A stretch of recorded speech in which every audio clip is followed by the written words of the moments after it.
Les informations sont détournées, les médias sont censurés, les gens au pouvoir nous cachent la vérité, nous vivons dans un monde où pour une caricature on peut se faire assassiner. Les anecdotes du jour, bonjour. Cette émission existe pour vous montrer que les informations ont encore une part de raison.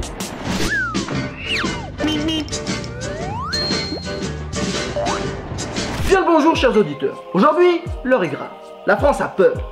Elle manque d'informations réelles et non modifiées. Chaque JT, aussi prestigieux soit-il, se fout totalement de notre gueule, cachant les informations importantes en privilégiant les sujets accentuant la peur chez les téléspectateurs.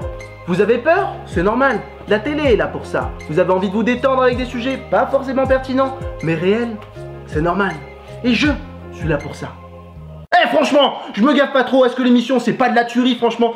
Les phrases sont cool, c'est super bien écrit et je me gaffe trop mon gars! Ah mais on est encore en direct, mais arrête, dis-moi-le qu'on est en direct, putain!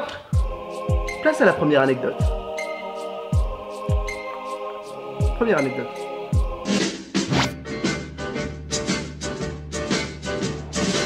Parlons peu, parlons sperme.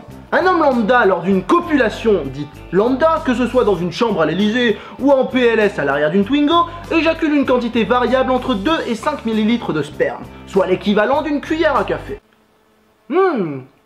C'est goûtu. Mais en sachant ça, une question se dessine alors. Quelle quantité de sperme éjaculerait une baleine par exemple? Et ça tombe bien puisque j'ai la réponse. La baleine produit à l'aide de son pénis en érection, de préférence lors d'une excitation de type intense, une quantité plus ou moins astronomique de sperme.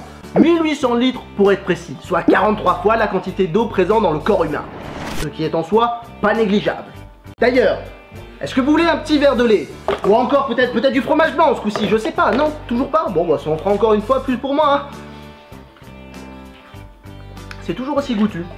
Je vous conseille d'essayer. Très bon.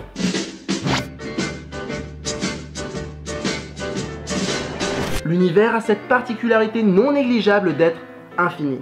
Et la Terre, en tant que l'une des plus petites planètes de son système solaire, n'est qu'un grain de sable face à cette infinité. Mais la Terre, aussi petite mais immense soit-elle, héberge en son sein des entités bien plus petites encore, comme l'être humain, qui n'est qu'une fourmi face à l'immensité de celle-ci, puisque sa circonférence est de 40 075 km, ce qui n'est pas rien, contrairement à la taille d'un humain, 1m70 en général. Cependant, l'être humain, aussi dérisoire soit-il, a quand même la particularité de se déplacer librement, ce qui l'emmène en moyenne à effectuer plus de 6000 pas par jour, soit 5 km, ce qui est pas mal. Et en partant du principe qu'il y a 365 jours par an, que l'on vit en moyenne 70 ans, un être humain lambda effectuera au cours de sa vie plus de 125 000 km, soit 3 fois le tour de la Terre.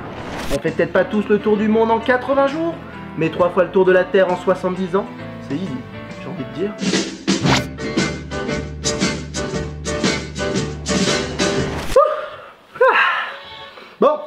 Bon, nous y voilà.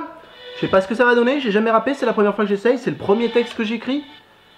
Mais je suis confiant, j'ai envie de dire. Et puis, comme on dit, qui ne tente rien, n'a rien. Let's go! J'aimerais vous dire qu'à chaque émission, je vous calerai un son qui vous trouvera le fion, mais je ne sais pas rapper. Oh non, je n'ai pas cette qualité.